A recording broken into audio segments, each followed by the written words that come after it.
Salary के chapter में perquisites की वैल्यूएशन हम देख रहे थे और 3 एक आइटम मेरे ख्याल रह गए हैं जो हमने अभी डिस्कस करने हैं। हाँ, एग्जाम्पशंस भी रहती हैं अभी। अच्छा जी। हाँ, फिर इसके बाद खत्म हो जाएगा ना एग्जाम्पशंस के बाद। अच्छा, इसमें जो आइटम रह गए हैं वो कौन कौन से हैं जी? वो एक रह गया है ये नीचे 13-14, नहीं बल्कि सेल्फ हायरिंग और प्रॉपर्टी, ये 3 रहते हैं। और एक मैंने tax on salary borne by employer, ये मैंने छुड़वा दिया था। Tax on salary borne by employer एक ये छुड़वाया था, और ये दोनों भी रहते हैं ना, 12, 13, 14। ठीक है। अच्छा जी। सो प्रोविडेंट फंड का एक न्यूमेरिकल मैंने ग्रुप में शेयर किया हुआ है, वो हम बाद में डिस्कस करते हैं। पहले जरा मैं ये आपके फ्रेश माइंड का थोड़ा सा फायदा उठा रहा हूँ और ये tax on salary borne by employer ये डिस्कस करने लगे। Tax on salary borne by employer, पहले तो इस सेंटेंस का मतलब समझ लेते हैं वो क्या है। इस सेंटेंस का मतलब ये है कि सैलरी जो पे की जाएगी एम्प्लॉय को, फर्ज कर लेते हैं वो है साल की सैलरी, महीने की सैलरी है 2 lakh per month, 2 lakh per month. और जो एनुअल सैलरी होगी वो कितनी हो जाएगी टैक्स ईयर के दौरान? एनुअल सैलरी कितनी हो जाएगी? 24 लाख पर एनम। ये जो 24 लाख पर एनम है, इसके ऊपर मैं टैक्स की कैलकुलेशन अगर बनाऊं तो वो क्या बनती है? तो टैक्स की अगर मैं कैलकुलेशन बनाऊं, उसके लिए मैं चला जाता हूँ जरा रेट ऑफ टैक्स जो है, ये सैलरीड पर्सन ही हम कंसिडर कर रहे हैं। और रेट ऑफ टैक्स जो हमने स्लाइड 185 पे देखा हुआ है, वो देख लेते हैं 24 लाख रुपए किस स्लैब में फॉल करता है।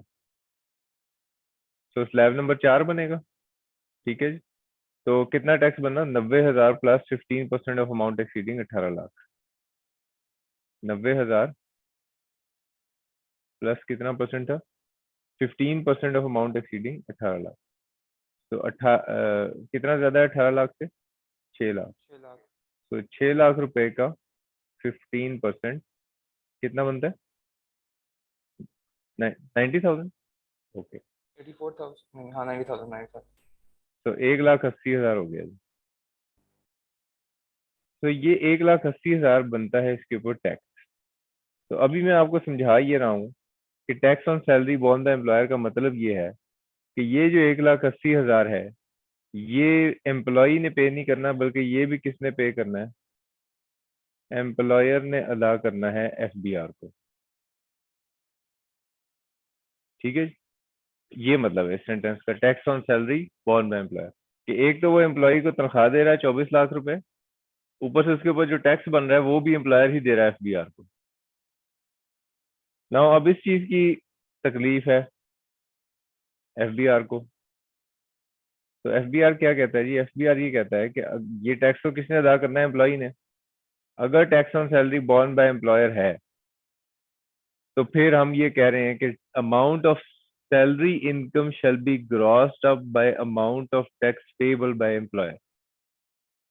जितना टैक्स एम्प्लॉयर ने अदा करना है, उतना टैक्स आप सैलरी इनकम में जमा करें। तो ये भी एक तरह से टैक्स लॉ का पॉइंट ऑफ व्यू क्या है कि जो अमाउंट टैक्स की अदा की जा रही है 1,80,000 जो कि एम्प्लॉयर अदा कर रहा है, इसको भी किस में शामिल करो? सैलरी इनकम में शामिल करो, फिर टैक्स कैलकुलेट करो। अब ये थोड़ा सा कॉम्प्लिकेटेड हो जाता है। उसकी वजह ये है कि एक सादा एग्जांपल से अभी हम समझते हैं इसको। अभी हम समझते ये हैं कि लेट्स से एक बंदे की एनुअल तनख्वाह है 10,000 रुपए, और टैक्स का जो रेट है वो है 10%। ये भी मैं सादा सी एग्जांपल से, फिर हम इस कॉम्प्लिकेटेड सिचुएशन पे आएंगे। तो सीधी सी बात यह है कि इस बंदे की तनख्वाह के ऊपर टैक्स कितना बनेगा अगर मैं 10% से कैलकुलेट करूं, तो वो कितना हो जाएगा? 1,000 रुपया। और अगर 1,000 रुपया इज बॉर्न बाय एम्प्लॉयर, तो टैक्स लॉ ने जो मुझे कानून बताया उसके मुताबिक इसकी तनख्वाह कितनी होनी चाहिए? 11,000। लेकिन 11,000 के ऊपर अगेन टैक्स कैलकुलेट करना पड़ेगा। तो वो टैक्स जब हम कैलकुलेट करेंगे 10% से, वो कितना बनेगा? 1,100। ठीक है। ना अब जो टैक्स की अमाउंट बन गई वो 1,100 है, जिसमें से 1000 कौन अदा कर रहा है? एम्प्लॉयर। ये पहले हम कह चुके हैं ना, एम्प्लॉयर अदा कर रहा है। तो अभी भी कितने पैसे बच रहे हैं जो एक्स्ट्रा हैं? 100 रुपया। तो if the tax on salary is borne by employer, तो इसका मतलब ये 100 रुपया कौन अदा करेगा? एम्प्लॉयर। और अगर ये एम्प्लॉयर अदा करेगा तो टैक्स लॉ क्या कहता है कि इसको सैलरी में जमा करो। तो इसका मतलब ये 100 फिर इधर ऐड करना पड़ेगा, और ये 11,100 इसकी तनख्वाह ली कंसिडर की जाएगी। इस पे आप टैक्स कैलकुलेट करेंगे। जब इस पे टैक्स कैलकुलेट करेंगे तो वो कितना बनेगा? 1110। इसमें से एम्प्लॉयर कितना अदा कर रहा है? 1100। तो बाकी कितना बचा? 10। ये जो 10 है, ये कौन अदा करेगा? एम्प्लॉयर, क्योंकि tax on salary is borne by employer. और अगर ये टैक्स लॉ कहता है कि अगर ये एम्प्लॉयर अदा करेगा तो इसको क्या करो? सैलरी में जमा करो। तो अब कितना बन गया सैलरी इसका?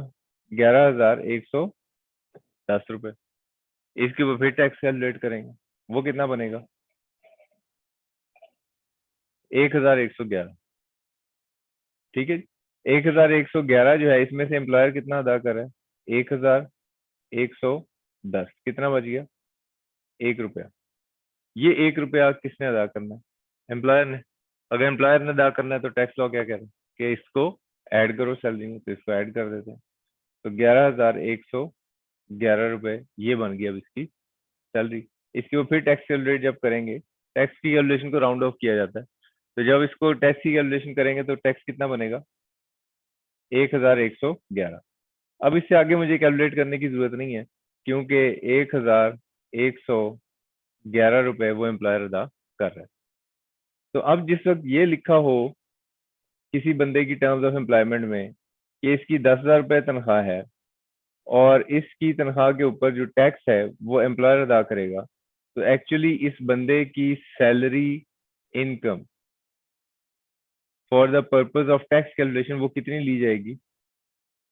11,111 रुपये ली जाएगी। इसका ब्रेकअप क्या है कि 10,000 तो उसको एक्चुअली मिल रहे हैं, लेकिन 1,111 रुपये किस वजह से ऐड हो रहे हैं? ये वो टैक्स है जो एम्प्लॉयर ने अदा करना है, ये भी इसकी सैलरी में ऐड किया जाएगा। तो अब अगर इसकी सैलरी 11,111 है तो इसके ऊपर मैं टैक्स कैलकुलेट करूंगा तो वो कितना आएगा? 1,111। ठीक है। तो पॉइंट का बताने का मकसद ये है कि आपकी सैलरी के अंदर कोई ऐसी अमाउंट ऐड की जाएगी कि वो अमाउंट ऐड करने के बाद जब सैलरी के ऊपर टैक्स कैलकुलेट किया जाए तो अगेन फिर वही अमाउंट बने जो आपने सैलरी में ऐड की। ये बेसिकली एक सर्कुलर कैलकुलेशन है, बार बार करनी पड़ती है रिपीटेडली। लेकिन इसमें प्रॉब्लम ये है कि अभी ये तो आसान सी बात थी, 1,000 रुपया 10,000 रुपया, अगर ये फर्ज करें 10,000 की जगह 1 लाख हो जाता तो ये स्टेप बढ़ते जाते, जितना ये आगे होता जाएगा बढ़ते जाएंगे। और दूसरा ये कि 10% इतना परसेंटेज तो है नहीं, वो तो स्लैब रेट्स हैं। तो ये बड़ी कॉम्प्लिकेटेड कैलकुलेशन है, तो इसको हम आसान इस तरह से करते हैं। इसका एक इजी वे हम निकालते हैं। इजी वे ये है, वो है एल्जेब्रिक मेथड। अब यहाँ पे टैक्स लॉ कोई नहीं इस्तेमाल हो रहा है, यहाँ पे क्या इस्तेमाल हो रहा है? मैथ। तो जिनका मैथ्स अच्छा है उनके लिए तो बहुत आसान है, जिनके लिए मैथ्स मुश्किल है उनके लिए फिर मुश्किल है। तो आपने सबसे पहले एज्यूम क्या करना है? आपने सबसे पहले एज्यूम करना है tax on salary is equal to x. ठीक है। तो अलजेब्रा में इसी तरह करते हैं ना, एक्स वाई जी को वेरिएबल ले लेते हैं। तो आपने यहाँ पे एज्यूम कर लिया कि tax on salary is equal to x, और जो एक्चुअली उसकी तनख्वाह है वो कितनी है? 10,000। तो tax on salary is borne by employer, तो टैक्स लॉ कहता है कि इसको क्या करो, सैलरी में ऐड कर दो। तो इसका मतलब एक्चुअली इसकी तनख्वाह कितनी बन रही है? 10,000 प्लस एक्स। तो 10,000 प्लस एक्स इसकी एक्चुअल सैलरी है।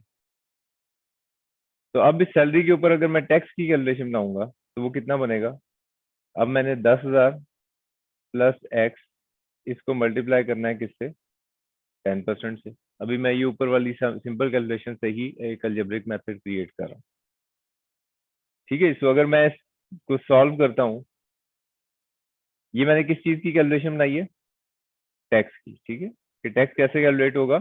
ये जो अमाउंट है ये क्या है? ये सैलरी है, और ये जो 10% है ये क्या है? रेट है, ठीक है। नाउ जो टैक्स ऑन सैलरी है, ये मैंने क्या एज्यूम किया हुआ है, ये क्या होता है एक्स। तो यहाँ पे जो अब मेरे पास इक्वेशन बनेगी वो ये बन जाएगी,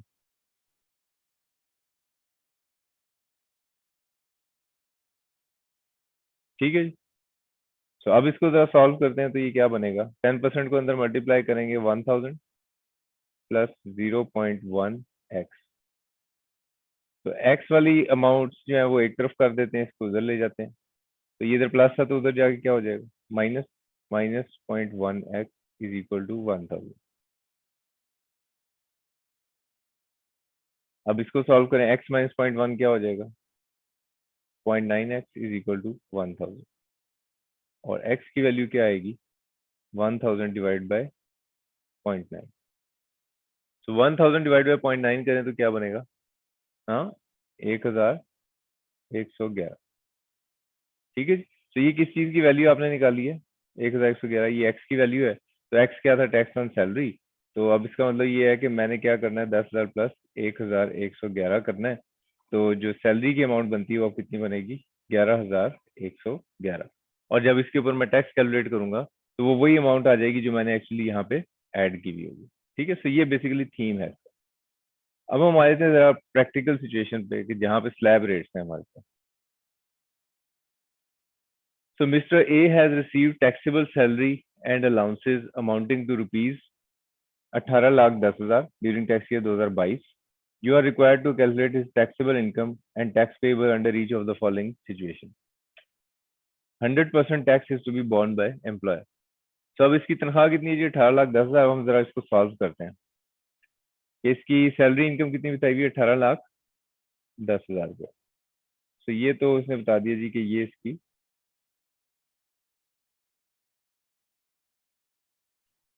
सैलरी है 18,10,000, ठीक हो गया। सबसे पहले मैंने क्या काम करना है, जो मैंने अभी पीछे कहा था कि आप क्या करेंगे, टैक्स एज्यूम करना है, tax on salary is equal to x. ये मैंने एज्यूम कर लिया।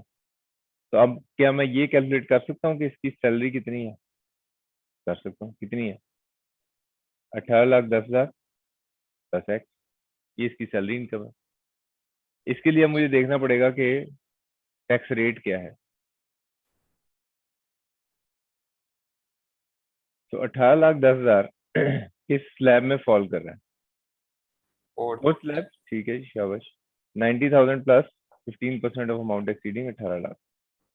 अब मैं टैक्स की कैलकुलेशन कैसे बनाऊंगा, 90,000 प्लस 15% ऑफ अमाउंट एक्सीडिंग 18,00,000।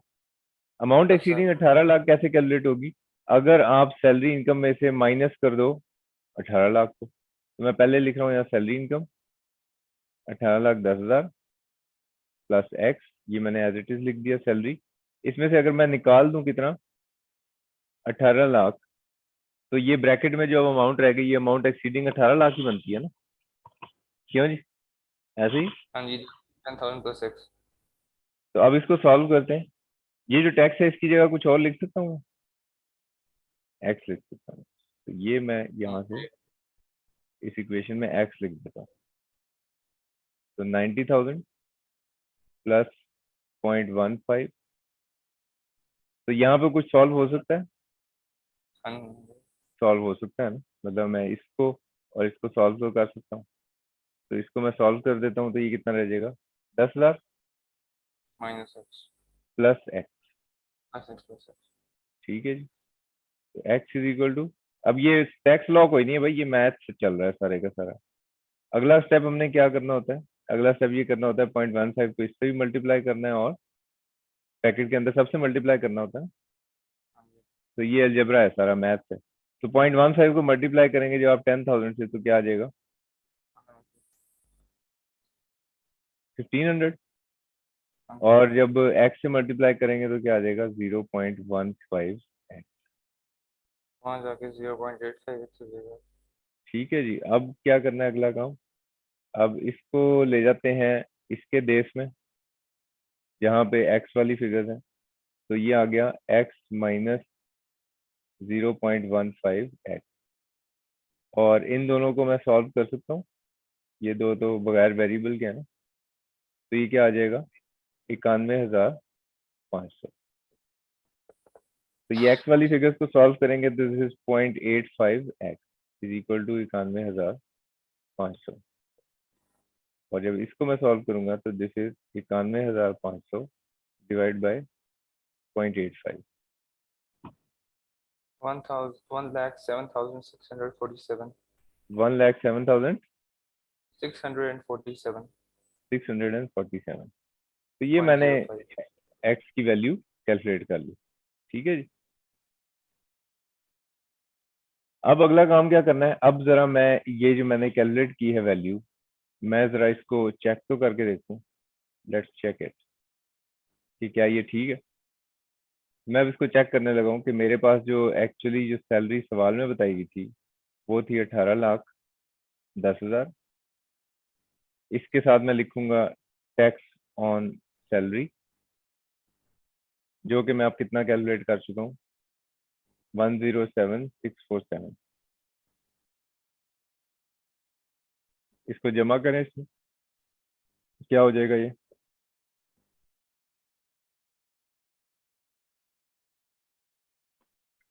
1917,647. 19,647। 17,647. तो ये अब इसकी सैलरी बनी, टैक्सेबल सैलरी। अब मैं इसके ऊपर स्लैब रेट्स देखता हूँ, स्लैब तो नहीं चेंज हो गया।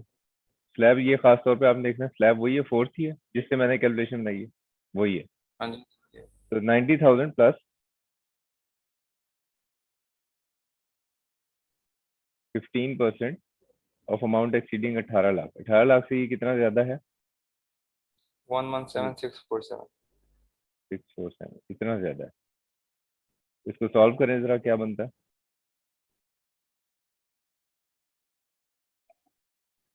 17,647. 17,647। और अगर मैं इसको टोटल करूं तो कितना बनता है Plus 91 to 3. 107,647.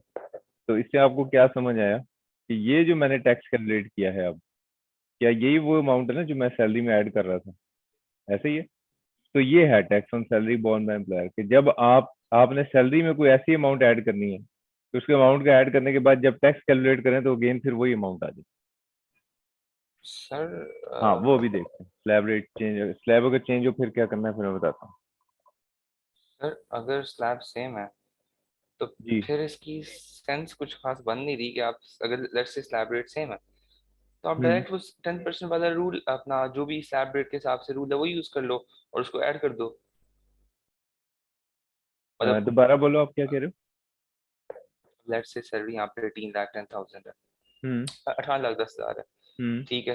हम्म अब टैक्स ऑन सैलरी हमने इस मेथड के थ्रू कैलकुलेट किया है. हम्म नहीं नहीं छोड़ें छोड़ें, सवाल फजूल है. हम्म छोड़ें छोड़ें, सवाल फजूल है, समझ आ गया. अच्छा चलो ठीक, खुद ही समझ आ गया। चलो जी। अच्छा अब ये समझ आ गया जी मेथड, ठीक है। अब आपको जहाँ पे कंफ्यूजन होगी वो क्या होगी कि आपकी जो बुक्स है ना सिलेबस की, उसमें आई कैप ने जो स्टडी टेक्स्ट है उसमें आई कैप ने कहा हुआ है, आई कैप ने ये, मैंने आपको बताया जो प्रैक्टिकली किया जाता है इस तरह से किया जाता है कैलकुलेशन। लेकिन आई कैप ने क्या कहा हुआ है, आई कैप ने कहा हुआ ये है कि ये आप अगर स्टेप्स वाला मेथड फॉलो कर रहे हो, ये वाला, तो बस 3 स्टेप्स तक करो, आगे ना करो। यानी ये ना करो कि कैलकुलेशन बनाते जाओ बनाते जाओ बनाते जाओ बनाते जाओ और एग्जैक्ट अमाउंट तक पहुंचो। एक्चुअली तो एग्जैक्ट अमाउंट तक पहुंचना होता है, उस वक्त तक स्लैब अप्लाई करते जाओ जब तक वो अमाउंट ना आ जाए जो सैलरी इनकम में ऐड की है वही टैक्स की बन जाए। तो आई गैप ये कहता है जी कि आप सिर्फ स्टेप नंबर 1 करें, स्टेप नंबर 2 करें, स्टेप नंबर 3 करें, बस इसके बाद रुक जाएं, इससे आगे ना करें। लेकिन अगर आप ये वाला प्रैक्टिकल मेथड जो कि मैंने आपको बताया, अगर ये कर देंगे तो इससे तो आई कैप बहुत खुश हो जाएगा, क्योंकि आपने तो एग्जैक्ट कैलकुलेशन वो बना दी है जो प्रैक्टिकली की जाती है। So it will be a very I mean happy scenery for the examiner, क्योंकि वो एक प्रैक्टिसिंग मेंबर होगा जो आपका पेपर चेक कर रहा होगा, जब वो देखेगा अच्छा ये इसने प्रैक्टिकली ठीक बना दिया तो वो खुश हो जाएगा। अच्छा जी। अब हाँ हाँ हाँ हाँ बिल्कुल बिल्कुल। वो एग्जैक्ट नहीं आती, इसमें एग्जैक्ट आती, वो एग्जैक्ट नहीं आती, वो बस आई के आपने कहा है कि बस आप 3 स्टेप तक कर दें, हम समझ जाएंगे कि आपको आता है, हम बाकी ना करें विषय का। अच्छा जी, अब जरा देखें, अगर सिचुएशन कुछ इस तरह की हो कि मैं जब स्लैब अप्लाई करता हूं तो और टैक्स कैलकुलेट करता हूं तो मैं स्लैब से ही बाहर निकल जाता हूं, तो फिर मैंने क्या करना है? यानी मैं ये कह रहा हूं कि यहाँ पे अमाउंट 18,10,000 की बजाय लेट्स से है 23,90,000। तो अब मैं कितनी अमाउंट ले रहा हूँ सैलरी की? 23,90,000। तो करना तो मैंने वही है कि tax on salary is equal to x. तो फिर इसका मतलब सैलरी कितनी हो जाएगी? 23,90,000 प्लस एक्स। ना ये जो 23,90,000 है, इस पे जब मैं स्लैब अप्लाई करने जाऊंगा तो वो कौन सा बनेगा? इसको और भी ज्यादा क्लियर कर दे, 24,90,000 कर दे। 23,90 की जगह मैं क्या कर रहा हूँ? 24,90,000, ताकि बिल्कुल क्लियरली स्लैब से बाहर हो जाए। तो अब ये जो इक्वेशन बनेगी ये क्या हो जाएगी? 24,90,000 प्लस एक्स। ठीक है ना, 24,90,000 प्लस एक्स। इस ये मैंने कहा कि ये इसकी सैलरी है। तो अब जब मैं टैक्स कैलकुलेट करने लगूंगा तो मैं क्या करूंगा? अगेन वही करूंगा ना, 90,000 plus 15% of amount exceeding 18 lakh. 18 lakh से एक्सीडिंग कितना है? 24,90,000 प्लस एक्स माइनस 18 लाख। तो ये मैंने सैलरी का अमाउंट लिया एग्जैक्टली, और उसमें से जब माइनस कर दिया 18 लाख तो ये अमाउंट एक्सीडिंग 18 लाख हो गई ब्रैकेट में। टैक्स की जगह पे मैं अब क्या लिख देता हूँ? एक्स एक्स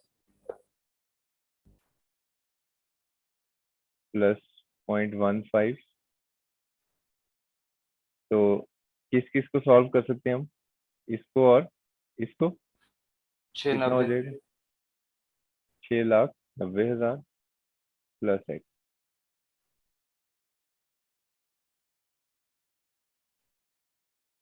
इसको अब अंदर मल्टीप्लाई करना है इसके साथ, 103,500 प्लस 0.15। तो इसको हम कर लेते हैं x minus 0.15x is equal to, इसको करो solve. 193,500 193,500 0.85x is equal to x is equal to 193 220 कितना हुआ? 227,647 नहीं, अब ये मैंने x की वैल्यू निकाली। तो अब मैं क्या करता हूँ, इसको I just try to check it कि क्या ये मैंने ठीक किया। तो मैं लिखूंगा 24,90,000, इसमें जमा कर दूंगा टैक्स ऑन सैलरी। वो कितना बनाया मैंने? 27,17,647 227,647। तो ये जब मैं ऐड करता हूँ तो ये क्या बनता है? 27,17,647 नहीं, ये बना। अब मैं इसके ऊपर अप्लाई करने जाता हूँ जब स्लैब रेट, तो मुझे पता चलता है कि अब स्लैब कौन सा लग रहा है? फिफ्थ। हाँ जी। ठीक है, ये अब मसला हो गया कि अब ये फिफ्थ स्लैब अप्लाई हो रहा है। अब प्रॉब्लम ये है कि मैंने जितना अपना कैलकुलेशन बनाया हुआ है वो फिफ्थ स्लैब पे नहीं है, बल्कि ये जो मैंने स्लैब लिया था ये कौन सा था? ये वाला स्लैब जो मैंने अप्लाई किया था ये एक्चुअली था फोर्थ। तो ये जिस वक्त स्लैब डिफर कर जाए तो इसका मतलब मैंने जो कैलकुलेशन बनाई वो ठीक नहीं बनाई। ठीक है, तो इसलिए मुझे क्या करना पड़ेगा? ये आप जब एक दो दफा खुद अपने हाथ से सॉल्व, अभी तो मैं कर रहा हूँ ना, आप मेरे पे रिलाई कर रहे हैं, जब आप खुद सॉल्व करेंगे आपको खुद ही से आइडिया मिल जाया करेगा। क्योंकि देखो सैलरी कहाँ पे पहुंची? 24,90,000। तो इसका मतलब ये है कि स्लैब में आप कहाँ पहुंचे हैं? फोर्थ स्लैब में देखो जरा, बिल्कुल एंड पे पहुंच रहे हो। और हाँ इसमें जी। मैंने टैक्स ऑन सैलरी ऐड करना है, तो टैक्स ऑन सैलरी में सीधा सीधा कितना ऐड होना है? ये 90,000 तो ऐड होना ही होना है। तो इसका मतलब 2490 में जब 90,000 तो ऐड होगा ही होगा, आगे फिर 15% भी ऐड होगा, तो इसका मतलब ये है कि बड़ी क्लियरली आपको यहीं से हिंट मिल जाएगा कि ये तो स्लैब ही चेंज हो जाएगा जब मैं ऐड करूंगा उसमें टैक्स ऑन सैलरी। तो लेकिन ये प्रैक्टिस से आपको आइडिया मिल जाएगा। अभी इसको आपने कर ऐसे करना है, कंप्लीट कैलकुलेशन बनाकर देखना है ताकि आपको क्लियर हो। तो अब ये, अब स्लैब चेंज हो रहा है, ये फिफ्थ स्लैब बन जाता है। तो अब अगर ये स्लैब फिफ्थ बन जाता है तो फिर मुझे क्या करना चाहिए? मुझे करना ये चाहिए है कि ये जो मैंने ये वाला काम किया था, ये फोर्थ स्लैब की बजाय अब किस स्लैब से करूं? फिफ्थ से करूं। ठीक है, तो इसका मतलब ये हुआ कि अब मैं जो टैक्स कैलकुलेट करूंगा वो फिफ्थ स्लैब के मुताबिक करूंगा। फिफ्थ स्लैब देखो जरा क्या है, टैक्स कैसे कैलकुलेट हो रहा है इसमें। 1,95,000 plus 17.5% of amount exceeding 25 lakh, ऐसे ही है ना? क्यों जी, फिफ्थ स्लैब यही है। तो यस मैं अब सर। लिख रहा हूँ 1,95,000, मैं यहाँ पे फिफ्थ स्लैब लिख रहा हूँ 1,95,000 प्लस 17.5%। 17.5% किसका है? Amount exceeding 25 lakh. तो 25 लाख से कितना ज्यादा है? तो ये ब्रैकेट की जो अमाउंट्स हैं ये जरा निचली लाइन में लिख देते हैं ताकि कंफ्यूजन ना हो। तो सैलरी इनकम देखो कितनी थी, यही थी ना सैलरी इनकम, 24,90,000 प्लस एक्स। तो 24,90,000 प्लस एक्स, इसमें से अगर मैं निकाल दूं कौन सी अमाउंट? 25 लाख।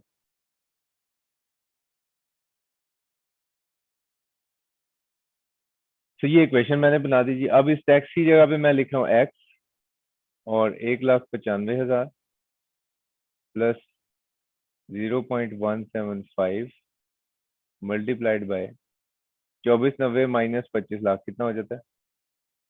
-10,000। तो एक्स -10,000 हो गया।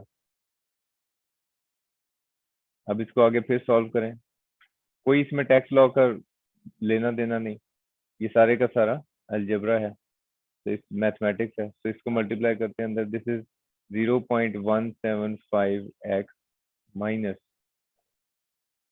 17 1750। तो अब इसको मैं एक्स वाली साइड पे ले जाता हूँ, x minus 0.175 x is equal to 1,96,750। तो इसको सॉल्व करें, ये कितना बनता है? Point 193 250 sir. पॉइंट से क्या, 0.825, नहीं, 196,750, 193 250 193 250। 250। ठीक है जी, समझ आ रही है सबको? अब जरा इसको लेट्स चेक इट अगेन।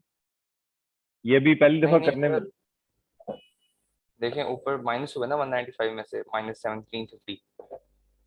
अभी डिवाइड करेंगे, डिवाइड बाय 0.825। अब 0.825 234 से डिवाइड 242 करना है होता है। इसको। हाँ डिवाइड करें ना, मैंने जैसे आप डिवाइड करके बताया। 234 242। कितना है? 234 242। ये ठीक नहीं है? ये ठीक अच्छा नहीं है ना, 193 अच्छा, 250 से मैंने डिवाइड किया। 193 250। 250। ओके, तो 193 250 को अब आप डिवाइड करो 0.825 से, तो क्या आया? 234 242। 234 242। ये जी ठीक हो गया। तो अब इसको जरा चेक करते हैं, लेट्स चेक इट। तो सैलरी कितनी थी? 18 लाख, नहीं कितनी थी नहीं, सैलरी, कितनी ले 24 रहे हैं? लाख 90। 24,90,000। तो इस केस में 24,90,000 थी सैलरी। इसमें जमा करते हैं जरा टैक्स। टैक्स ऑन सैलरी कितना बनाया अब आपने? 234 242। 242, बोलो फिगर। 2724242। ठीक हो गया जी। अब जरा देखें इसके पास स्लैब कौन सा बन रहा है, 50 है। हाँ जी 50 है। 50। तो इसका मतलब अब मेरी ये कैलकुलेशन ठीक जानी चाहिए। तो क्या बनेगा टैक्स इसके ऊपर, 1,95,000 plus 17.5% of amount exceeding 24 lakh, 25 lakh. 25 lakh से ये कितना ज्यादा है, 2,24,242। तो इसको मल्टीप्लाई करना है 17.5%, तो कितना आ जाएगा,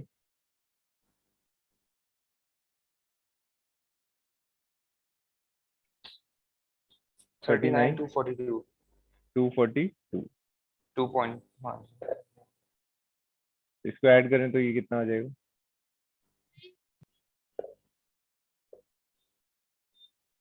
क्या बात है। ठीक है जी। तो इसका मतलब ये अब मैंने वो टैक्स कैलकुलेट किया है जो मैंने एक्चुअली टैक्स ऐड किया था ऊपर सैलरी इनकम में। सेम आ रहा है ना।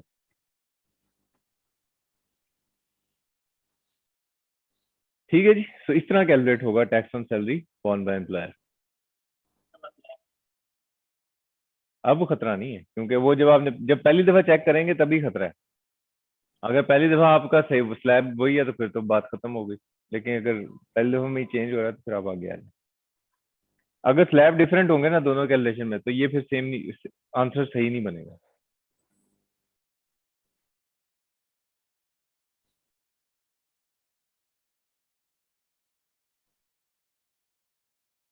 अच्छा जी, अब इसमें डिफिकल्टी क्या की जा सकती है मजीद, इसमें मजीद डिफिकल्टी ये की जा सकती है, आपको ये कॉन्सेप्ट क्लियर रखना है, पॉइंट आपके जहन में ये रहना चाहिए कि यहाँ पे सैलरी इनकम के अंदर ये जो सैलरी इनकम थी कितनी थी, 24,90,000।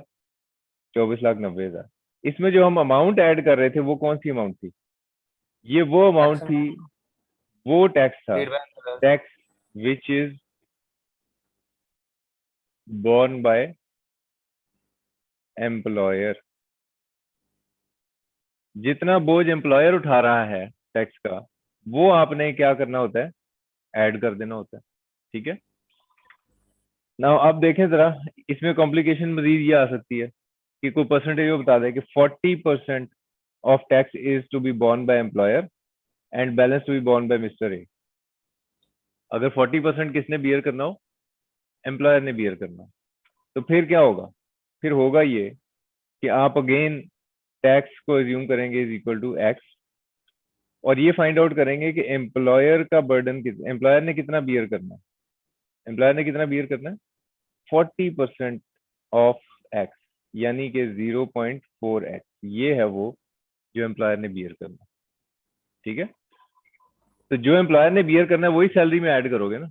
तो इसका मतलब ये कि जो टैक्सेबल सैलरी बनेगी वो कितनी बनेगी, यहाँ पे हमारे सवाल में कितनी है, 18,10,000। तो मैं क्या करूंगा, 18,10,000 में ऐड अब एक्स को नहीं करूंगा बल्कि किसको करूंगा, 0.4x। 0.4x। ये मेरी टैक्सेबल सैलरी बनेगी, और अब मैंने इसके ऊपर अप्लाई करना होगा स्लैब। ठीक है जी। सो अब आप इसको जरा सॉल्व इट योर सेल्फ। ठीक है, ये अब आपका होमवर्क है, आप इसको सॉल्व करेंगे, और आंसर आपको जो मैंने नोट्स दिए मैं उसमें है। ठीक है, तो आंसर जो है वो इस किस्म की एक शीट लगी होगी आपके नोट्स में, जिनके पास प्रिंट आउट्स हैं उनके पास ये 100% टैक्स बॉर्न बाय एम्प्लॉयर हो तो क्या होगा, 40% of taxes born by employer तो क्या होगा, ये मैंने सॉल्व किए हुए हैं सारे। ठीक है, तो आपके पास नोट्स में है ये। और कॉम्प्लिकेशन क्या हो सकती है कि if 50,000 is borne by employer and balance is to be borne by mister A, तो अब एम्प्लॉयर ने कितना बियर करना है, 50,000। तो अब तो आपको पता है कि एम्प्लॉयर ने कितना बियर करना है, तो इक्वेशन बनाने की जरूरत नहीं है। अब तो 50,000 ही सैलरी में ऐड कर दें, 18,10,000 में सिर्फ 50,000 ऐड कर दें और उसके ऊपर टैक्स कैलकुलेट कर लें। अब किसी अलजेब्रिक मेथड की जरूरत नहीं, क्योंकि अब आपको वो न्यूमेरिक फिगर पता है जो एम्प्लॉयर ने बियर करनी है। उसके बाद mister A shall pay only 50,000 as tax and balance to be borne by employer. अब अगर सैलरी के ऊपर टैक्स मैंने ज्यूम कर लिया एक्स है, जिसमें से ए ने यानी एम्प्लॉय ने कितना बियर करना है, 50,000, और बाकी एम्प्लॉयर ने पे करना है। तो एम्प्लॉयर ने अब कितना पे करना है, ये एम्प्लॉयर ने बियर करना है। तो ये सैलरी इनकम में ऐड करेंगे और इसको सॉल्व करेंगे। ठीक है जी। तो ये जितने भी सिनेरियोज यहाँ पे दिए हुए हैं, 4 सिनेरियोज, ये आपके नोट्स के अंदर मौजूद है और ये चारों सिनेरियो सॉल्व भी हुए हैं। आप खुद से सॉल्व करेंगे और अपना फिर जो कंफ्यूजन होगा वो मेरे से डिस्कस करेंगे। मैं इन चारों सिनेरियोज को यहाँ पे सॉल्व नहीं कर रहा। ठीक है जी, got this. Tax on salary borne by employer, समझ आ गया?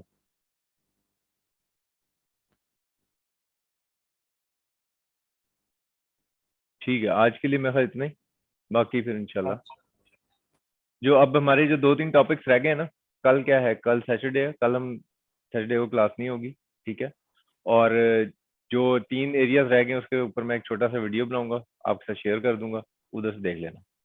और जो नेक्स्ट हमारी मंडे को क्लास होगी उसमें हम डिस्कस कर लेंगे, अगर आपको कोई चीज़ समझ नहीं आई तो यहाँ पे डिस्कस कर लेंगे। ठीक है जी, कोई सवाल है यहाँ तक किसी का?